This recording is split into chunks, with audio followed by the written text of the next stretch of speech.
আল্লাহ রব্বুল আলামিন বলেছেন ইন্না হরফে মুসাব্বা বিল ফেল, এর অর্থ হচ্ছে নিশ্চয়, নিশ্চয়তা সূচক অর্থ প্রদান করে। আল্লাযিনা যাহারা আমানু ইমান এনেছে, ওয়া আমিলুস সলিহা শুধু ইমান এনেই শেষ না, ওয়া আমিলু কাজ করেছে, কেমন কাজ? সলিহাত ভালো কাজ। নিঃসন্দেহে ভালো কাজের ডেফিনেশন আপনারা জানেন।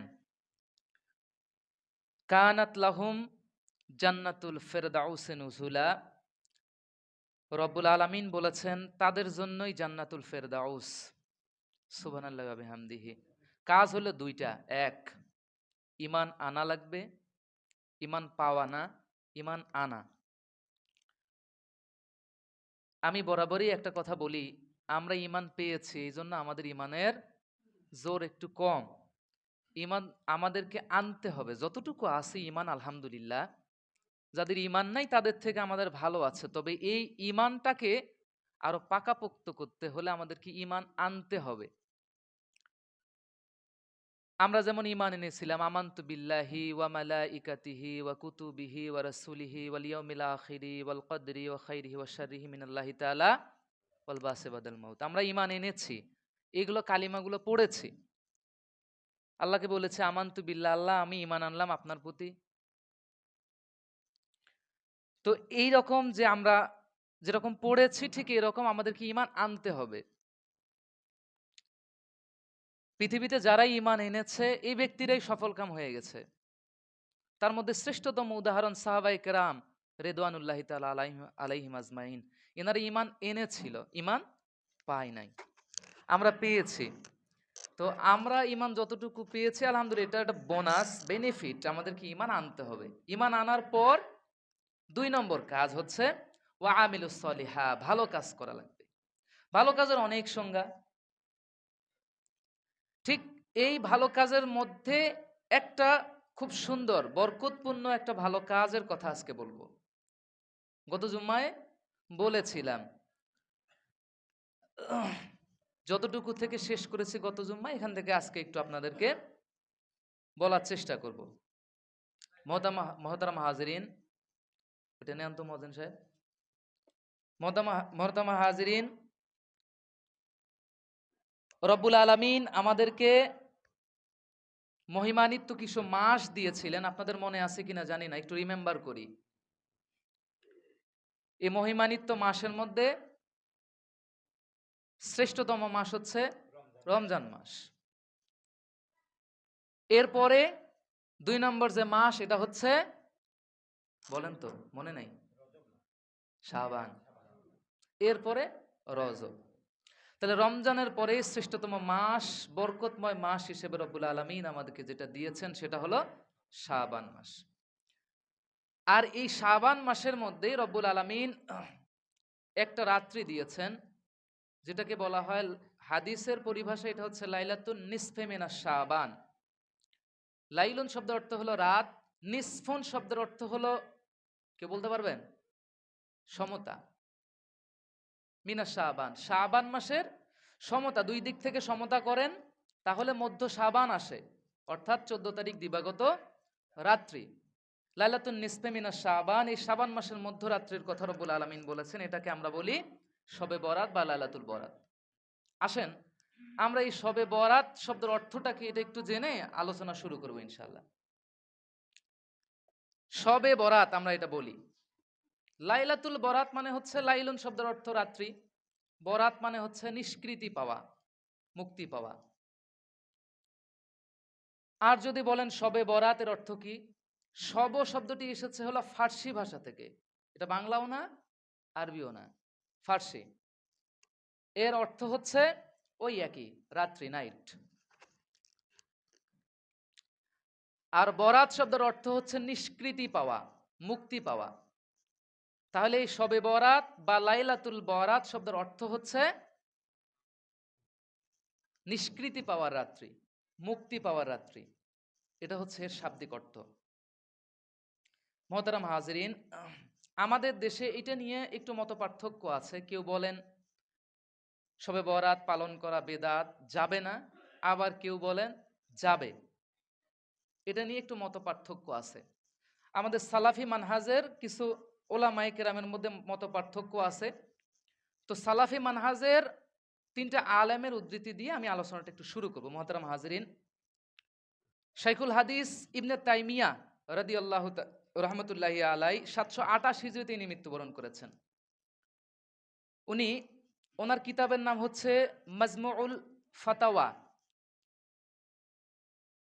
এর 23 নম্বর খণ্ড 336 নম্বর হাদিসের মধ্যে উনি শবে বরাতকে স্বীকৃতি দিয়েছেন। এটা হচ্ছে সালাফি মানহাজের আলেমদের উদ্ধৃতি।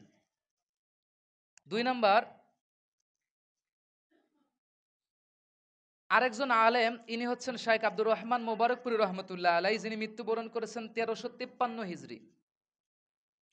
জামিয়া তিরমিজির ব্যাখ্যা গ্রন্থ তুহফাতুল আহওয়াজির 3 নম্বর খণ্ড 365 নম্বর হাদিসের 365 নম্বর হচ্ছে পৃষ্ঠার মধ্যে উনি এই যে শবে বরাতটাকে উনি হচ্ছেন স্বীকৃতি দিয়েছেন। আর একটা হচ্ছে শাইখ নাসিরউদ্দিন আলবানী, হয়তোবা নামটা অনেকে শুনেছেন।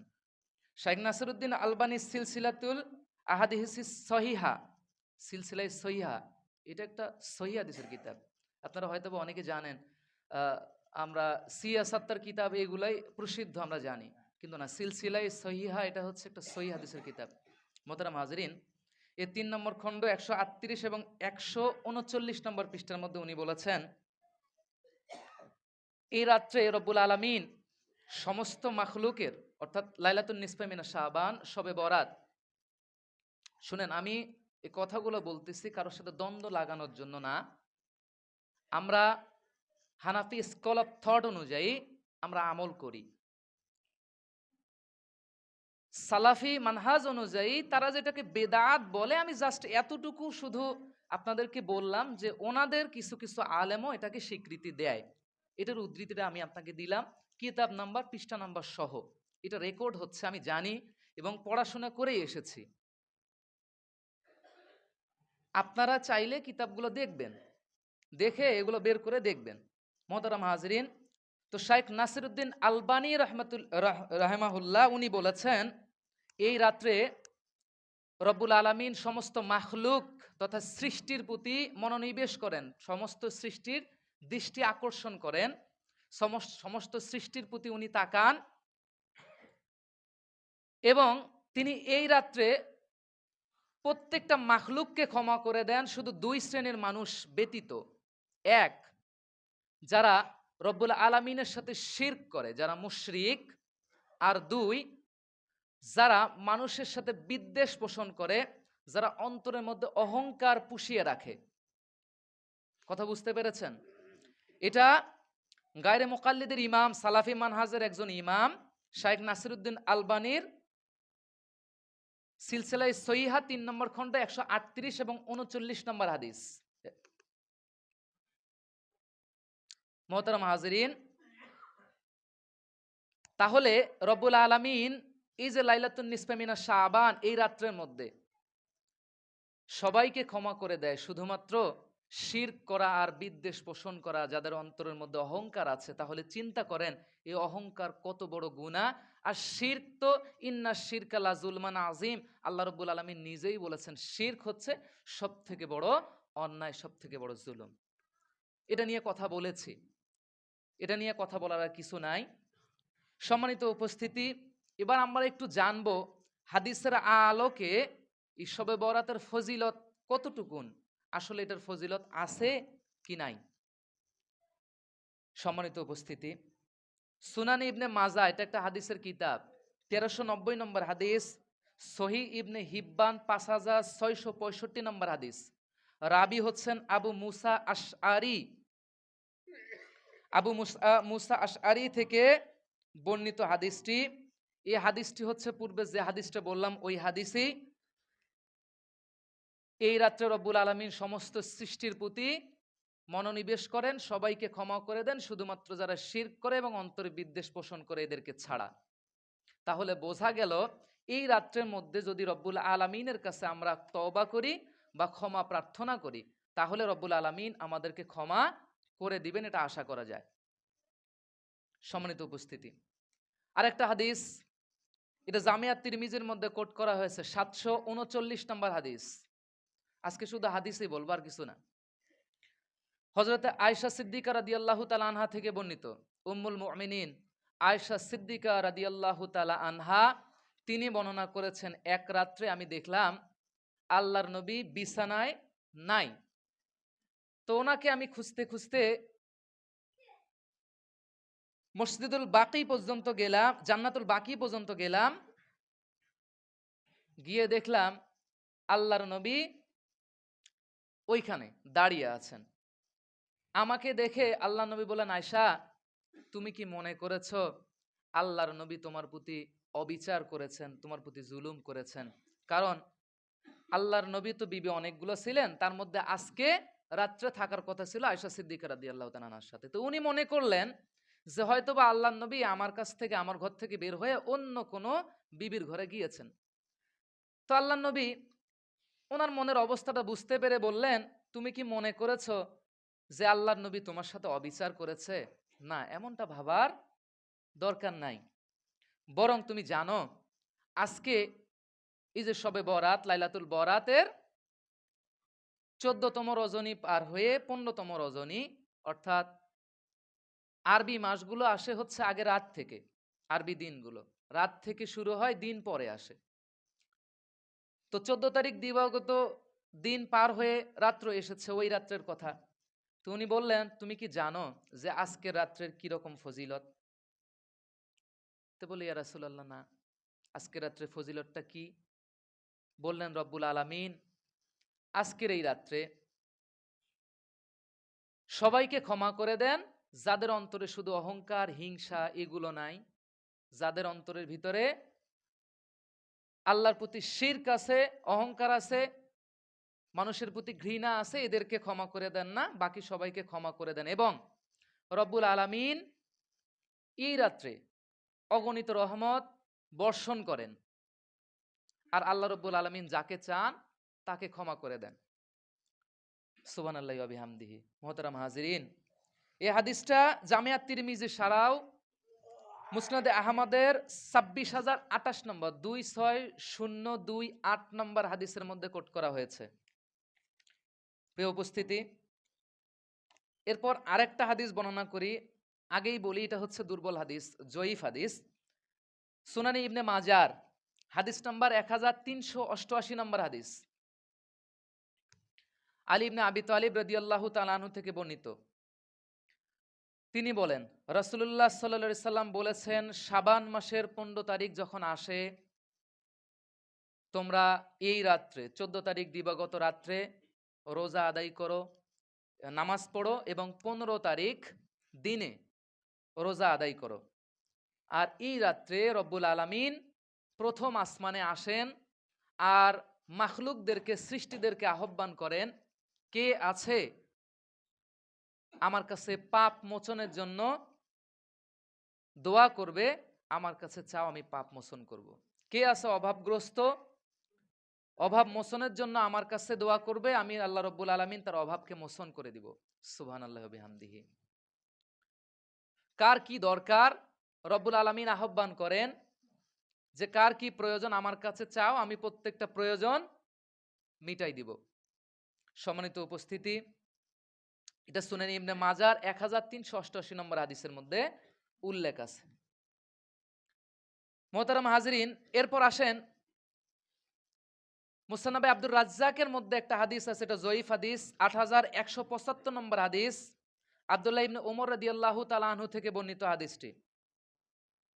আব্দুল্লাহ ইবনে উমর রাদিয়াল্লাহু তাআলা আনহু বলেন, রাসূলুল্লাহ সাল্লাল্লাহু আলাইহি সাল্লাম বলেছেন, 5টা রাত্রে বান্দার দোয়া অবশ্যই রব্বুল আলামিনের দরবারে কবুল হন।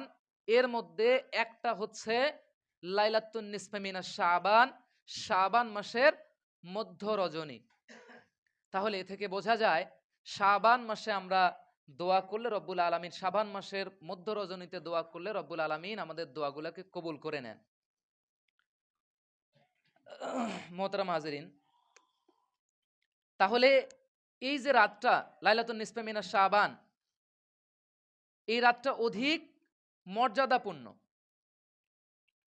এ মর্মে আরো কিছু হাদিস বলি। এটা হচ্ছে লাতায়েফের পৃষ্ঠা নাম্বার 145, হাদিস নাম্বার 1305। রাবি আতা ইবনে ইয়াসার রাদিয়াল্লাহু তাআলা আনহু থেকে বর্ণিত, তিনিও বলেছেন 15 তারিখ অত্যন্ত মর্যাদাপূর্ণ রজনী। যতগুলো রজনী আছে মর্যাদাপূর্ণ, এর মধ্যে 2 ঈদের রাত্রি, তারপরে হচ্ছে লাইলাতুল কদর, তারপরে লাইলাতুল নিসফে মিনাশ শাবান এবং লাইলাতুল মিরাজ। এর মধ্যে হচ্ছে 15 তারিখ, এটাও হচ্ছে একটা মর্যাদাপূর্ণ, শাবান মাসের 15 তারিখ মর্যাদাপূর্ণ একটা রজনী। মোহতারাম হাজিরিন, এই রাত্রে রব্বুল আলামিন অনেক কিছু আমাদের ভাগ্যে লিপিবদ্ধ করে দেন। এর মধ্যে আগামী 1 বছর কে জন্মগ্রহণ করবে, আবার কে মৃত্যুবরণ করবে, এই কথাটা আমি গত জুমায়ও বলেছিলাম। আজকে একটু রেফারেন্স সহ কথাটা বলি। কে জন্মগ্রহণ করবে এবং কে মৃত্যুবরণ করবে এ তালিকাটাও লেখা হয়ে যায়। আচ্ছা, এটা উল্লেখ আছে মিরকাতুল মাফাতি মোল্লা আলী কারি রহমতুল্লাহি আলাই পৃষ্ঠা নম্বর 973 খণ্ড নম্বর 3 এর মধ্যে উল্লেখ করেছেন। আয়েশা সিদ্দিকা রাদিয়াল্লাহু তাআলা আনহা বলেন, আল্লাহ নবী বলেছেন, আয়েশা তোমরা কি জানো যে শাবান মাসের এই যে 15 তারিখে কি হয়? সেই দিনে রব্বুল আলামিন আগামী 1 বছর যে নবজাতক সন্তানরা ভূমিষ্ঠ হবে তাদের তালিকা রব্বুল আলামিন তৈরি করেন, তাদের তালিকা প্রকাশ করেন।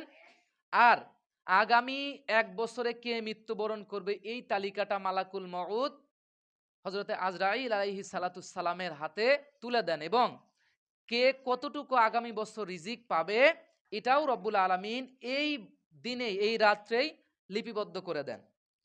মোহতারাম হাজিরিন,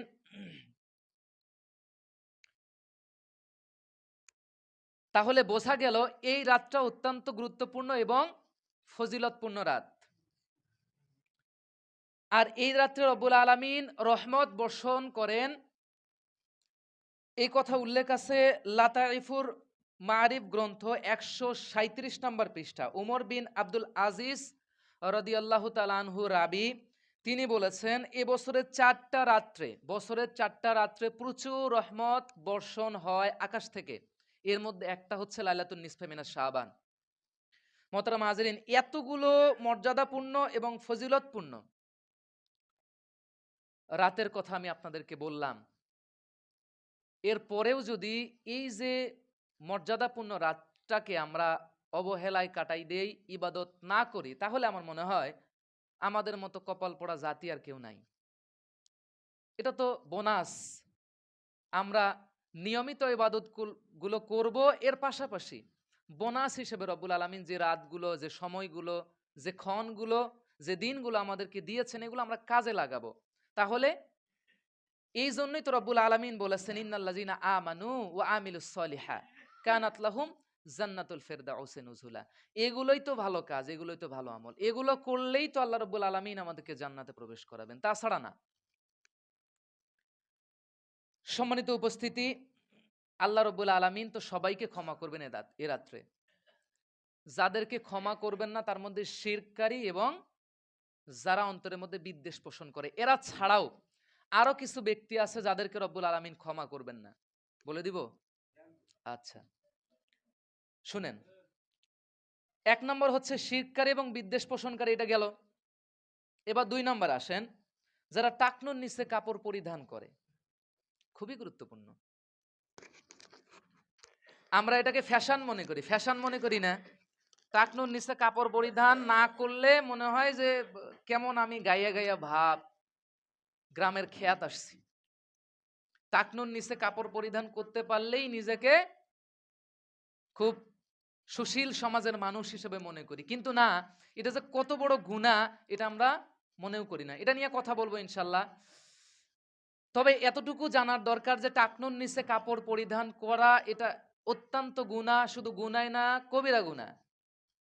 যারা এই গুনাহ করে আল্লাহ রাব্বুল আলামিন তাদেরকে এই যে লাইলাতুল বরাতেও ক্ষমা করবেন না। 3 নাম্বার হচ্ছে যার ভিতরে বিন্দু পরিমাণ অহংকার থাকে, বিন্দু পরিমাণ অহংকার, তাকাব্বরি, যে কোনো ধরনের অহংকার, এটা আপনার অর্থবিত্তর হতে পারে, টাকা পয়সার হতে পারে, ক্ষমতার হইতে পারে, আপনার বিদ্যার হইতে পারে, দৌলতের হইতে পারে, যে কোনো কিছু অহংকার হতে পারে। আল্লাহ রাব্বুল আলামিন বলেছেন, লা তামশি ফিল আরদি মারাহান, আমার পৃথিবীতে দম্ভ ভরে, অহংকার ভরে তোমরা চলাচল করিও না। আল্লাহ রাব্বুল আলামিন নিষেধ করেছেন, লা তামশি ফিল আরদি মারাহান, পৃথিবীতে অহংকার ভরে চলাচল করিও না। ফখর, অহংকার, এটা হচ্ছে রব্বুল আলামিনের, এটা ওনার নিজের, এটা তো আমাদের না। অহংকার করবেন রব্বুল আলামিন, আমরা না। আল্লাহ রব্বুল আলামিন বলেছেন, অহংকার আমার চাদর, যে ব্যক্তি অহংকার করলো সে যেন আমার চাদর নিয়ে টানাটানি করলো। মোহতারাম হাজিরিন, এই জন্য আমরা অহংকার থেকে বেঁচে থাকবো। যদি অহংকার করি তাহলে রব্বুল আলামিন লাইলাতুল বরাতের মধ্যেও আমাদেরকে ক্ষমা করবেন না। শুধু লাইলাতুল বরাতে না, হয়তো অন্যান্য রজনীতেও আল্লাহ রব্বুল আলামিন ক্ষমা করবেন না। মোহতারাম হাজিরিন, এরপর আসেন যারা মদ্যপান করে, যারা নেশা করে, এদেরকেও রব্বুল আলামিন ক্ষমা করবেন না। মদ্যপান তো এটা একটা নেশা। এখন হুজুর আমি মদ্যপান করি না, আমি অন্যান্য খাই, ফেন্সিডেল খাই, আমি আবার যাবতীয় যা আছে, লাল পানি নীল পানি এগুলা খাই। মোহতারাম হাজিরিন, যারা মদ্যপান করে এদেরকেও রব্বুল আলামিন ক্ষমা করবেন না। আমরা এদিক থেকে সজাগ থাকবো। এরপর পিতা মাতার অবাধ্যকারী, যারা পিতা মাতার অবাধ্য হয়ে যায়, আল্লাহ রাব্বুল আলামিন পিতা মাতার অবস্থান রেখেছেন, ওয়াকাদা রব্বুকা আল্লা তা'বুদু ইল্লা ইয়্যাহু ওয়া বিল ওয়ালিদাইনি ইহসানা ইম্মা ইয়াবলুগান্না ইনদাকাল কিবারা আহাদুহুমা আও কিলাহুমা ফালা তাকুল লাহুমা উফফি ওয়ালা তানহারহুমা ওয়া কুল লাহুমা কওলান কারীমা। আল্লাহ রাব্বুল আলামিন বলেছেন, ওয়াকাদা রব্বুকা, তোমার রব তোমাদেরকে আদেশ করেছেন, আল্লাহ তা'বুদু, আমার ইবাদত করার পর, ইল্লা ইয়্যাহু ওয়া বিল ওয়ালিদাইনি ইহসান, পিতা মাতার সাথে সদাচরণ করতে হবে।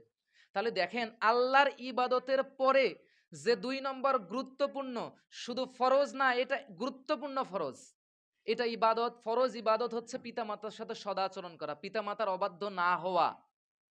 পিতা মাতা যখন বার্ধক্যে উপনীত হয়, আহাদুহুমা আও কিলাহুমা ফালা তাকুল লাহুমা উফ, এমন কথাও বলা যাবে না তাদের সাথে যে কথা শোনার পর তারা শব্দটা পর্যন্ত বলে। এটা রবের নির্দেশ। ওয়াকফিজ লাহুমা জানাহুজ যুল্লি মিনার রাহমা, তাদের জন্য রহমতের ডানাগুলো বিছাই দিতে হবে। শুধু তাই না, তাদের জন্য আল্লাহ পাক দোয়াও শিখাই দিয়েছেন, অন্য কারো জন্য না, শুধুমাত্র পিতা মাতার জন্য রব্বুল আলামিন নিজেই দোয়া শিখাইছেন। কি দোয়া? রব্বির হামহুমা কামা রব্বায়ানি সগীরা। মোহতারাম হাজিরিন, তাহলে পিতা মাতার গুরুত্ব কতটুকুন, পিতা মাতার ফজিলত মর্যাদা কতটুকুন, রব্বুল আলামিন নিজেই আমাদেরকে জানাচ্ছেন। তাহলে এই পিতা মাতার অবাধ্য হওয়া, তাহলে আল্লাহ রব্বুল আলামিন বলতেছেন, যারা অবাধ্য হবে আমি তাদেরকে ক্ষমা করব না। তাহলে পিতা মাতার অবাধ্য হওয়া যাবে? যাবে না। সম্মানিত উপস্থিতি, শুধুমাত্র একটা ক্ষেত্রে রব্বুল আলামিন বলেছেন, পিতামাতার তুমি বাধ্য, পিতামাতার কথা শুনতে বাধ্য নও। আন জাহাদাকা আন তুশরিকা বিমা লাইসা লাকা বিহি ইলমান ফালা তুতিহুমা, যদি তারা তোমাকে এমন কিছু আদেশ করে যে আদেশটা রবের সাথে শিরক করার পর্যায়ে চলে যায়, রব্বুল আলামিনের সাথে শিরিকের পর্যায়ে চলে যায়, শুধুমাত্র এই ক্ষেত্রে পিতামাতার বাধ্য আপনি নন, পিতামাতার কথা শুনতে পারবেন না, কারণ পিতামাতার আগে রব। কিন্তু পিতামাতা যদি আপনাকে এমন কিছু আদেশ করে যেটা রবের সাথে শিরক করার মতো না এবং আপনার সাথে অন্যায়ও হয়নি, এটা আপনি মানতে বাধ্য। মুহতারাম হাজিরিন, এরপর দায়ুস ব্যক্তি। দায়ুস, এখন দায়ুস কারা? আমরা তো অনেকেই শুনেছি, লা ইয়াদখুলুল জান্নাতা দায়ুসুন, দায়ুস জান্নাতে প্রবেশ করবে না। দায়ুস কে? এখন আপনার অধীনস্থ যারা আছেন, আপনার স্ত্রী, আপনার সন্তান, আপনার স্ত্রী, তাকে আপনি ছেড়ে দিয়েছেন, যাও যেমন খুশি তেমন সাজো, কোনো সমস্যা নেই, যেখানে খুশি এইখানে যাও। আপনি তাকে পর্দার মধ্যে রাখলেন না, আপনি তাকে কন্ট্রোল করলেন না, আপনি তাকে ইসলামের বিধি বিধানের মধ্যে নিয়ে আসলেন না, আপনি ছেড়ে দিয়েছেন। শুনে রাখেন, আপনি দায়ুস। আপনার সন্তানকে আপনি কন্ট্রোল করলেন না, আপনি দায়ুস। কঠিন হুঁশিয়ারি, লা ইয়াদখুলুল জান্নাতা দায়ুসুন, আদ-দায়ুসু লা ইয়াদখুলুল জান্নাহ, দায়ুস জান্নাতে যাবে না। এই জন্য আপনার স্ত্রীকে সাজসজ্জা করে মানুষ দেখানোর জন্য তো আপনার দরকার নাই ভাই। আপনার স্ত্রীকে পর্দায় রেখে আপনি দেখবেন, এটা আপনার হক, আপনার অধিকার। এখন আপনি সবাইকে দেখাই বেড়াচ্ছেন, সবার হক আদায় করতেছেন, আপনি যে জাহান্নামে চলে গেছেন এটা আপনার খেয়ালই নাই। তাহলে দায়ুস ব্যক্তিও জান্নাতে যাবে না। আল্লাহ রাব্বুল আলামিন এদেরকে লাইলাতুন নিসফে মিনাশ শাবানের মধ্যেও ক্ষমা করবে না। মুহতারাম হাজিরিন, এরপর জিনাকারী পুরুষ এবং নারী যারা জিনা করেছে, তওবা করেন, আল্লাহর রাস্তায় ফিরে আসেন, আল্লাহ দোয়া কবুল করবে। কিন্তু আপনি জিনা করতেছেন প্রতিনিয়ত, কন্টিনিউ। এখন হুজুর, যা আমি তো আরেকজনের সাথে শারীরিক সম্পর্ক স্থাপন করি নাই, জেনা কিভাবে হলো? শুধু শারীরিক সম্পর্কের মাধ্যমেই জেনা হয় না, চোখেরও জেনা হয়। অন্তর দিয়ে আপনি কল্পনা করতেছেন খারাপ কিছু, অন্তরে জেনাও হয়। মোহতারাম হাজিরিন, জেনার ডেফিনেশন আছে, ব্যাখ্যা আছে, শুধু শুনে রাখেন, শারীরিক সম্পর্ক স্থাপন করলেই জেনা হয় না, অন্তরের কল্পনা থেকেও হয়, চোখ দিয়েও হয়, কান দিয়ে শুনলেও জেনা হয়। আপনি পা দিয়ে হেঁটে যাচ্ছেন খারাপ কাজের দিকে, জেনার দিকে, পায়েরও জেনা হয়। সম্মানিত উপস্থিতি, আল্লাহ রাব্বুল আলামিন আমাদেরকে এগুলো থেকে বেঁচে থাকার তৌফিক দান করুন, আমিন। মোহতারাম হাজিরিন, এবার আসি শবে বরাতের আমল আমরা কি করব। শবে বরাতের আমল করব হচ্ছে, এতগুলো হাদিসের আলোকে বলা যায়, সব কথার শেষ কথা হচ্ছে বেশি বেশি ইবাদত। নফল ইবাদত করার বিকল্প কিছুই নাই। আমরা বেশি বেশি ইবাদত করব, আর বেশি বেশি রব্বুল আলামিনের কাছে দোয়া করব, আমাদের নিজেদের জন্য, পরিবার পরিজন বর্গের জন্য, গোটা মুসলিম উম্মার জন্য আমরা দোয়া করব। সম্মানিত উপস্থিতি, এরপর সুযোগ হলে, যদি সুযোগ হয়, আমরা কবর জিয়ারত করব। কবর জিয়ারত করলে হয় কি, কবর জিয়ারত করতে যাবেন, আপনার অন্তরের মধ্যে একটা ফিল আসবে, অনুভব হবে যে না, একদিন আমাকেও এই অবস্থায় যেতে হবে, আমারও অবস্থান একদিন মাটির নিচে হবে। মোহতারাম হাজিরিন, এরপর আমরা যে আমলটা করব সেটা হচ্ছে লাইলাতুন নিসফে মিনাশ শাবান, এই রাত্রের মধ্যে আমরা নফল ইবাদত করব, আর হচ্ছে পরের দিন আমরা রোজা রাখব।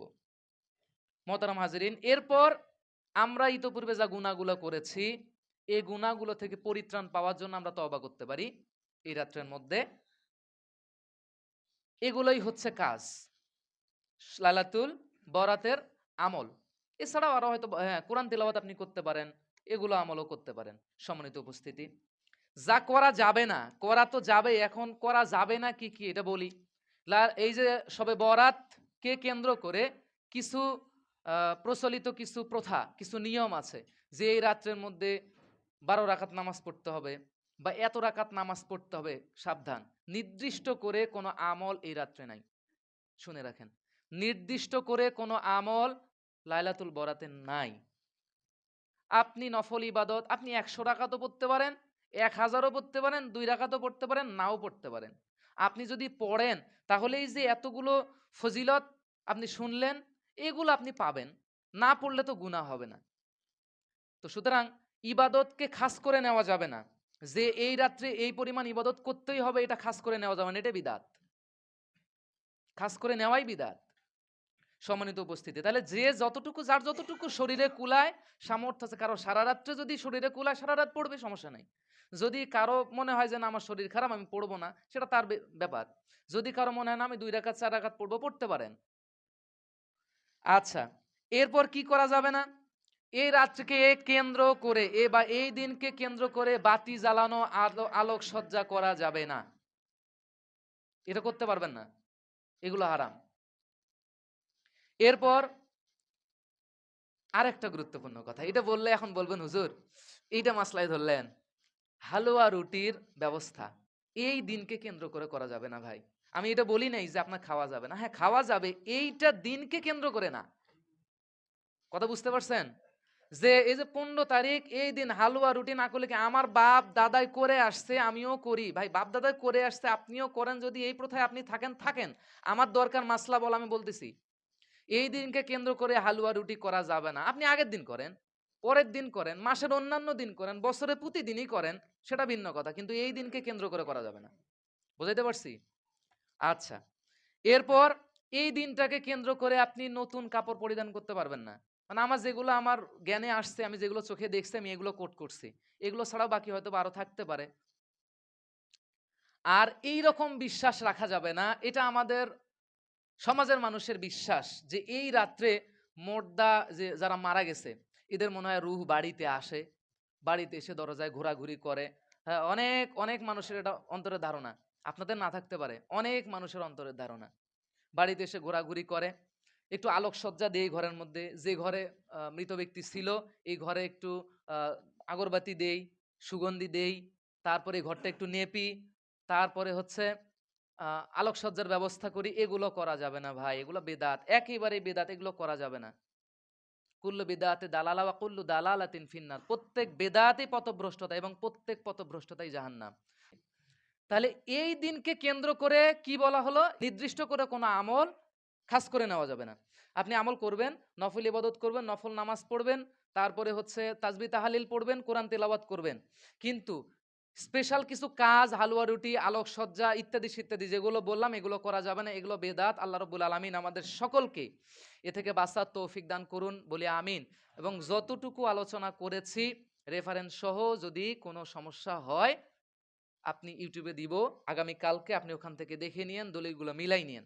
সম্মানিত উপস্থিতি, আল্লাহ রাব্বুল আলামিন আমাদের সকলকে বোঝার তৌফিক দান করুন এবং যথাযথ আমল করার তৌফিক দান করুন। সকলে বলে আমিন। ওয়া আখিরুদ দাওয়ানা আনিল হামদুলিল্লাহি রাব্বিল আলামিন।